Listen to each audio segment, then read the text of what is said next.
Alright, good morning, guys. Here we are with chapter 24 of Holes. It's like the world's shortest chapter.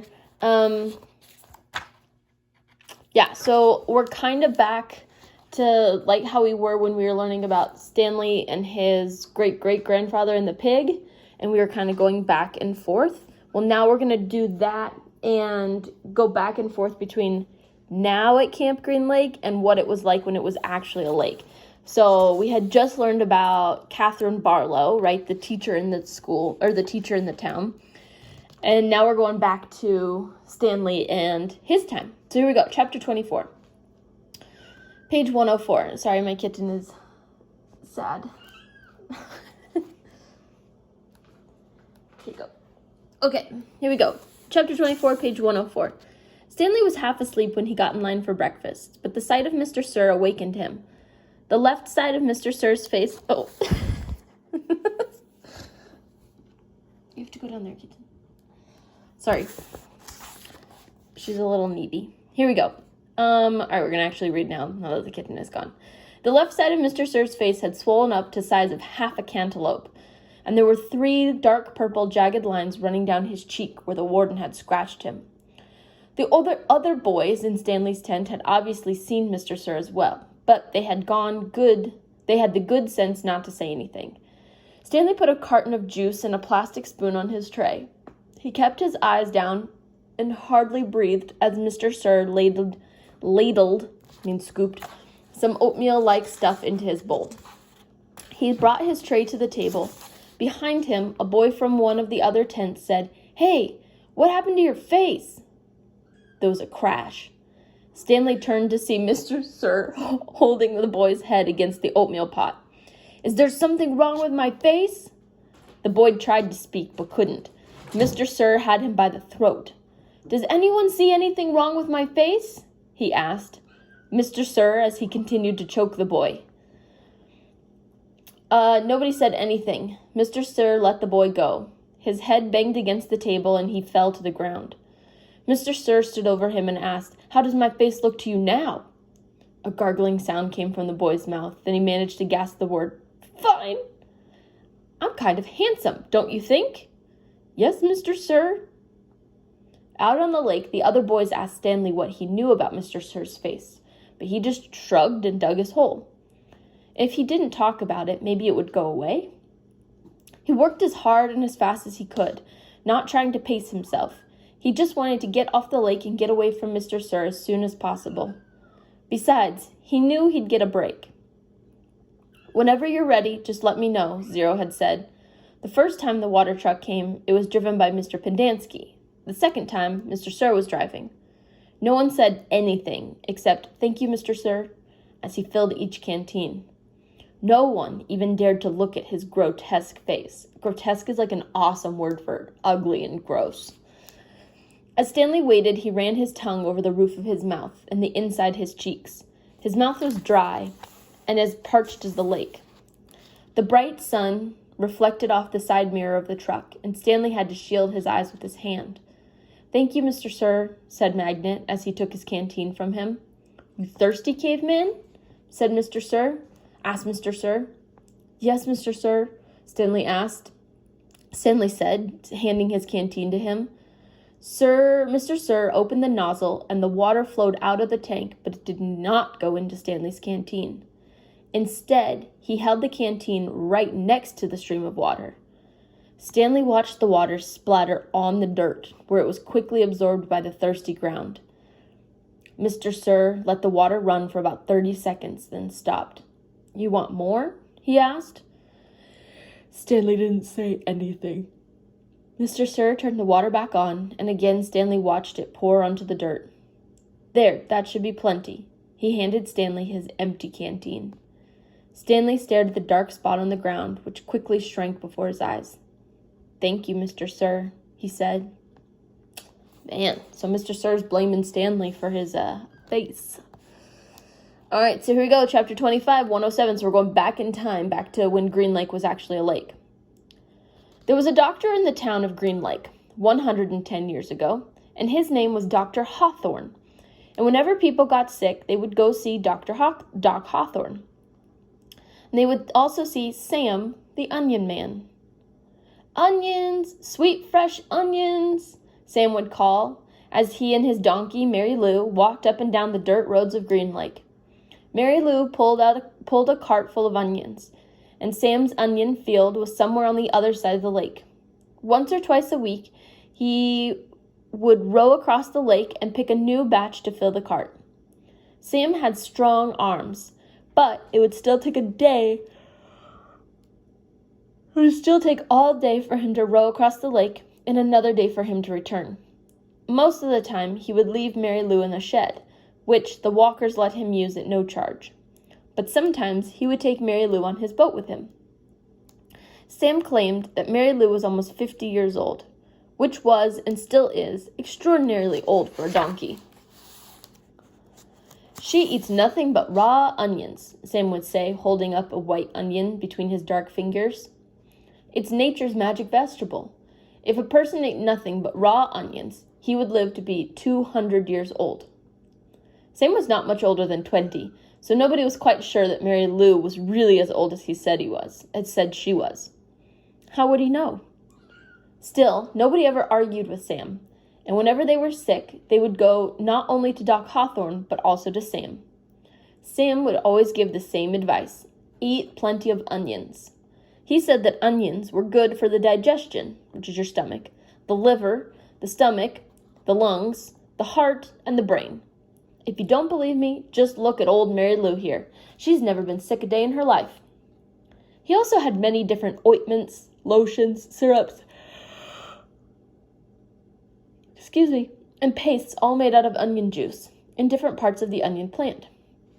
This one cured asthma, this one was for warts and pimples, and the other was just a remedy for arthritis. He even had a special ointment which he claimed would cure baldness. "Just rub it on your husband's head every night when he's sleeping, Miss Collingwood, and soon his hair will be as thick and as long as Mary Lou's tail." Doc Hawthorne did not resent Sam. The folks of Green Lake were afraid to take chances. They would get regular medicine from Doc Hawthorne and onion concoctions from Sam. After they got over their illness, no one could be sure, not even Doc Hawthorne, which of the two treatments had done the trick. Doc Hawthorne was almost completely bald, and in the morning, his head often smelled like onions. Right? So even the doctor used the onions. Whenever Katherine Barlow bought onions, she always bought an extra one or two and would let Mary Lou eat them out of her hand. "Is something wrong?" Sam asked her one day as she was feeding Mary Lou. "You seem distracted." "Oh, just the weather," said Miss Katherine. "It looks like rain clouds are moving in." "Me and Mary Lou, we like the rain," said Sam. "Oh, I like it fine," said Miss Katherine as she rubbed the donkey's rough hair on top of its head. "It's just that the roof leaks at the schoolhouse." "I can fix that," said Sam. "What are you going to do, fill the holes with onion paste?" Katherine joked. Sam laughed. "I'm good with my hands," he told her. "I built my own boat, and if it leaked, I'd be in big trouble." Katherine couldn't help but notice his strong, firm hands. They made a deal. He agreed to fix the leaky roof in exchange for 6 jars of spiced peaches. It took Sam a week to fix the roof, because he could only work in the afternoons after school let out, and before night classes began. Sam wasn't allowed to attend the classes because he was a Negro, right? He was black. But they let him fix the school building. Miss Katherine usually stayed in the schoolhouse, grading papers and such, while Sam worked on the roof. She enjoyed what little conversation they were able to have, shouting up, page 110, and down to each other. She was surprised by his interest in poetry. When he took a break, she would sometimes read a poem to him. On more than one occasion, she would start to read a poem by Poe or Longfellow, only to hear him finish it for her from memory. She was sad when the roof was finished. "Is something wrong?" he asked.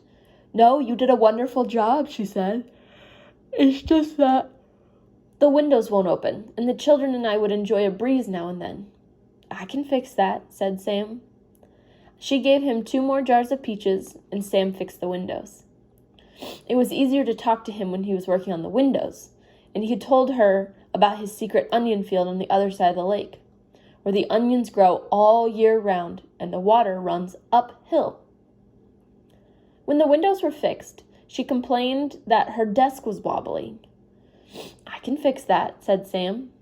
And the next time she saw him, she mentioned that the door doesn't hang straight, and she got to spend another afternoon with him while he fixed the door. What do you think's going on here?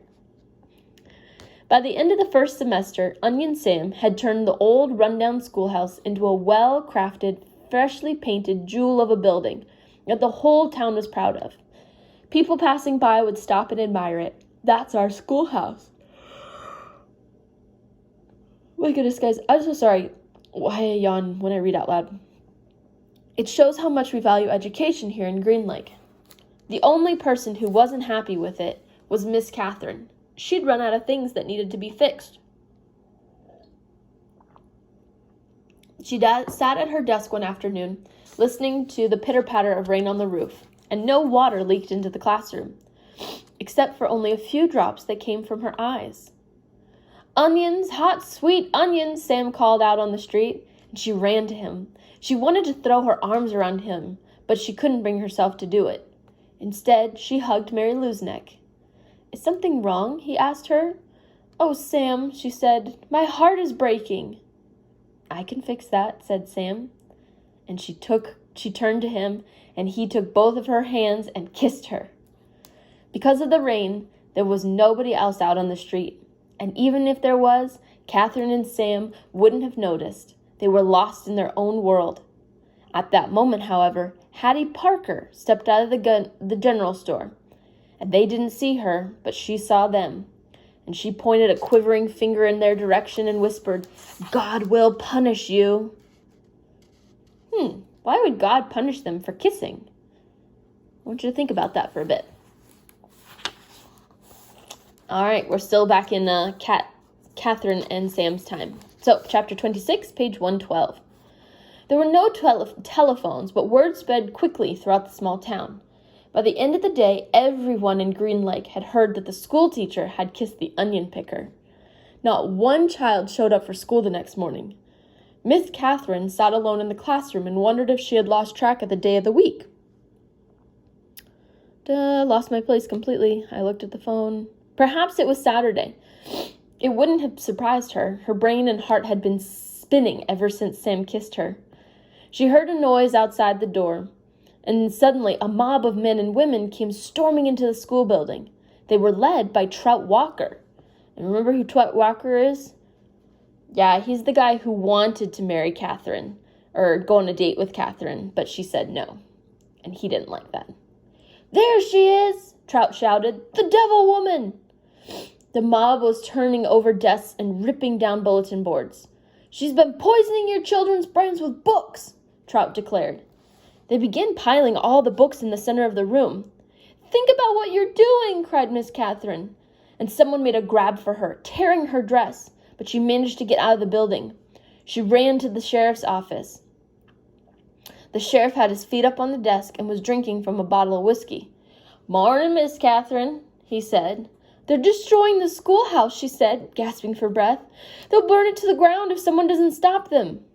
"Just calm your pretty self down a second," the sheriff said in a slow drawl, "and tell me what you're talking about."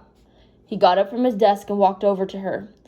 "Trout Walker has—" "Now don't go saying nothing bad about Charles Walker," said the sheriff. "We don't have much time," urged Katherine. "You've got to stop them." "You're sure pretty," said the sheriff. Miss Katherine stared at him in horror. "Kiss me," said the sheriff. She slapped him across the face. He laughed. "You kissed the onion picker. Why don't you kiss me?" She tried to slap him again, but he caught her by the hand. She tried to wiggle free. "You're drunk," she yelled. "I always get drunk before a hanging." "A hanging? Who?" "Right, hanging to, kill someone." "It's against the law for a Negro to kiss a white woman." Page 114. "Well, then you'll have to hang me too," said Katherine, "because I kissed him back." "And then against the law for you to kiss him," the sheriff explained. "Just for him to kiss you." So those of you who know about history in America, right? And what it was like for blacks and whites throughout history, right? This doesn't come as a huge surprise to you because this is what the laws were like, right? Laws were different for black people than they were for white people. It was bad. I mean, it ended in, hangings. So here we go. We're all equal under the eyes of God, she declared. The sheriff laughed. Then if Sam and I are equal, why won't you kiss me? He laughed again. I'll make you a deal. One sweet kiss, and I won't hang your boyfriend. I'll just run him out of town. Miss Katherine jerked her hand free. As she hurried to the door, she heard the sheriff say, The law will punish Sam, and God will punish you. She stepped back into the street and saw smoke rising from the schoolhouse. She ran down to the lakefront where Sam was hitching Mary Lou to the onion cart. Thank God I found you, she sighed, hugging him. We've got to get out of here now. What?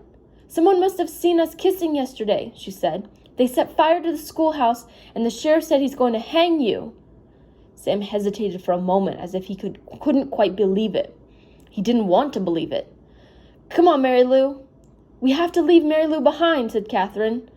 Sam stared at her a moment, and there were tears in his eyes. Okay. Sam's boat was in the water, tied to a tree on a long rope. He untied it, and they waded through the water and climbed aboard. His powerful arms rowed them away from the shore, but his powerful arms were no match for Trout Walker's motorized boat. They were little more than halfway across the lake when Miss Katherine heard the loud roar of the engine and saw the ugly black smoke. These are the facts. The Walker boat smashed into Sam's boat. Sam was shot and killed in the water. Katherine Barlow was rescued against her wishes. When they returned to the shore, she saw Mary Lou's body lying on the ground. The donkey had been shot in the head. That all happened 110 years ago. Since then, not one drop of rain has fallen on Green Lake. You make the decision. Whom did God punish? 3 days after Sam's death, Miss Katherine shot the sheriff while he was sitting in his chair, drinking a cup of coffee. Then she carefully applied a fresh coat of red lipstick and gave him a kiss he had asked for. For the next 20 years, Kissin' Kate Barlow was one of the most feared outlaws in all the West. So the teacher became the outlaw, became the bad guy. All right, go ahead, go do your vocabulary and your summaries. The other thing I want you to do is start checking Teams. All right, so I sent you an email a little bit ago. I don't know when you're listening to this video, but I sent you an email that said that you need to log on to your Office 365 and then go to the program called Teams. It should be purple. So go to Teams. I'll send another video of how to do it. Go to Teams, and then there will start to be questions about the book on there. So you'll have like assignments on there to answer about the book. Because now that school's not coming back till the 4th of May, right, we've got another extra couple weeks. And so we're going to start doing a little bit more work. So we're not super behind when we come back. Okay, so go ahead, log on to Teams. You can answer questions on there. You can send me your summaries on there. It's pretty cool. It's kind of like Facebook for school. All right. Have an awesome day, guys. I miss you lots, and I'll see you soon. Bye.